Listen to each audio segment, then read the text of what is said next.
సోదరిమణులారా సోదరులారా, ఈరోజు పేదలందరికీ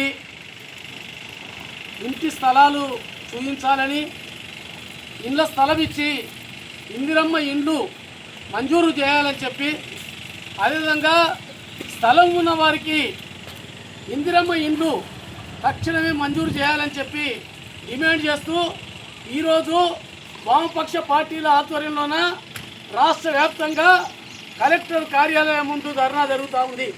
అందులో భాగంగా ఈ వనపర్తి జిల్లా కలెక్టర్ కార్యాలయం ముందు ఈ ధర్నా కార్యక్రమం నిర్వహించడం జరుగుతూ ఉంది. ఈ ధర్నా ప్రధానంగా ఏంటంటే కొంచెమ్మ కోరిక కోరడం లేదు, అర్హులైన పేదలకు ఇందిరమ్మ ఇండ్లు మంజూరు కావాలని అడుగుతూ ఉన్నాం. 2007, 2008లో మొత్తం వామపక్షాల ఆధ్వర్యంలో పెద్ద ఎత్తున భూ పోరాటం జరిగింది. ఈ వనపర్తి పట్టణంలోని వీర్లగుట్ట, మబ్బుగుట్ట ఈ 974 సర్వే నెంబర్లో గుడిసెలు వేయించి పెద్ద ఎత్తున దాదాపు సంవత్సరం 2 ఏళ్ళు పెద్ద ఎత్తున గుడిసెలు వేయించి పోరాటాలు చేసి ఈ స్థలం కావాలి, మాకు పట్టాలు ఇవ్వండి అని చెప్పి పట్టుబట్టడం జరిగింది. అదేవిధంగా అప్పాయపల్లి శివారులో కూడా జెండాలు వాతి భూమి లేదంటే ఇక్కడ భూమి ఉంది, ఇది పేదలకు పంచండి అని చెప్పి అక్కడ ఆ పద్ధతిలో జెండాలు వాతి చేయడం జరిగింది. అప్పాయపల్లి శివారులో జెండాలు వాతినందుకు 9 మంది సిపిఎం నాయకుల పైన కేసులు పెట్టి 4 ఏళ్ళు తిప్పిండ్రు తప్ప వాళ్ళకు భూమి చూపించలేదు. పట్టాలు 2008లో చిన్నారెడ్డి గారు మంత్రిగా, మాజీ మంత్రి, ఇప్పుడు ఆయన మంత్రిగా ఉన్నప్పుడు 2008లో పట్టాలు ఇచ్చిండ్రు. అక్టోబర్లో పట్టాలు ఇచ్చిండ్రు కానీ స్థలాలు చూపలేదు.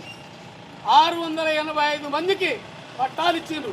ఆ పట్టాలు ఇచ్చినలకు ఇప్పటికైనా స్థలాలు చూపాలి, స్థలాలు చూపించి అక్కడ వసతులు కల్పించి ఇందిరమ్మ ఇల్లు మంజూరు చేసి కట్టుకోవడానికి వసతి కల్పించాలి. అప్పాయపల్లి శివారులో సదరం భూమి ఉంది.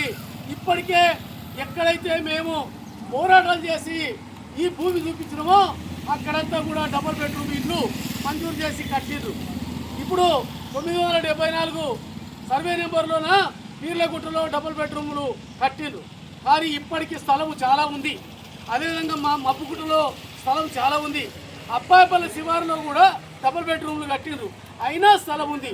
అదేవిధంగా చిట్యాల రోడ్డులోన, చిట్యాల శివారులోన రావుల చంద్రశేఖర్ రెడ్డి ఎమ్మెల్యేగా ఉన్నప్పుడు ఆ రోజు పట్టాలు ఇచ్చిండ్రు.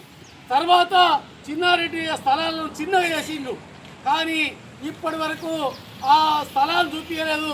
వాళ్ళు పోరాడుతుంటే మీకు డబుల్ బెడ్రూములు కట్టినప్పుడు మీకు మొదటి ప్రాధాన్యత ఇస్తాం, మీకే ఇస్తామన్నారు. కానీ వాళ్ళకు ఒక్కరికి కూడా ఇవ్వలేదు. డబుల్ బెడ్రూమ్లు వేరే వాళ్ళకు ఇవ్వడం అనేది జరిగింది. కాబట్టి ఈ పేదలందరికీ ఇళ్ల స్థలాలు ఇచ్చి డబుల్ బెడ్రూమ్లు ఇచ్చినట్టుగానే ఇందిరమ్మ ఇండ్లు మంజూరు చేసి అర్హులందరికీ డబ్బులు మంజూరు చేయాలని చెప్పి కోరుతున్నాం. అదేవిధంగా స్థలాలు ఉన్న వాళ్ళకు కూడా ఇప్పటికీ ఇందిరమ్మ ఇండ్లు మంజూరు కాలేదు. కాబట్టి ఇందిరమ్మ ఇండ్లు అర్హులందరికీ మంజూరు చేయాలని చెప్పి డిమాండ్ చేస్తున్నాం. అమరచిత్తలోన 3 ఏళ్ల నుంచి పోరాడుతూ ఉన్నారు. 1987లో 350 మందికి పట్టాలు ఇచ్చిండ్రు. ఆ పట్టాలు ఇచ్చిండ్రు, భూమి చూపించంటే 3 ఏళ్ళ నుంచి గుడిసెలు వేసుకొని నివాసం ఉంటున్నాం. ఇప్పటి వరకు వాళ్ళకు స్థలాలు చూపించడం లేదు. కాబట్టి వెంటనే వాళ్ళకందరికీ కూడా గుడిసెలు వేసుకున్న వాళ్ళందరికీ స్థలాలు చూపించి వాళ్ళకు ఇందిరమ్మ ఇండ్లు మంజూరు చేయాలని చెప్పి డిమాండ్ చేస్తున్నాం. అదేవిధంగా భూ నిర్వాసితులకు సంబంధించి భూమి గుంజుకోవడానికి వస్తుంది కానీ డబ్బులు ఇవ్వడానికి ప్రభుత్వానికి చేతులు రావడం లేదు. కాబట్టి భూ నిర్వాసితులకు అందరికీ కూడా బండరాయిపాకలు కానీ, శంకర సముద్రం దగ్గర కానీ, అదేవిధంగా గోపాలపేట బుద్ధారం దగ్గర కానీ మిగతా అన్ని ప్రాంతాల్లో ఆ భూ నిర్వాసితులకు నష్టపరిహారం వెంటనే ఇవ్వాలని చెప్పి తెలియజేస్తూ ముగిస్తున్నాను.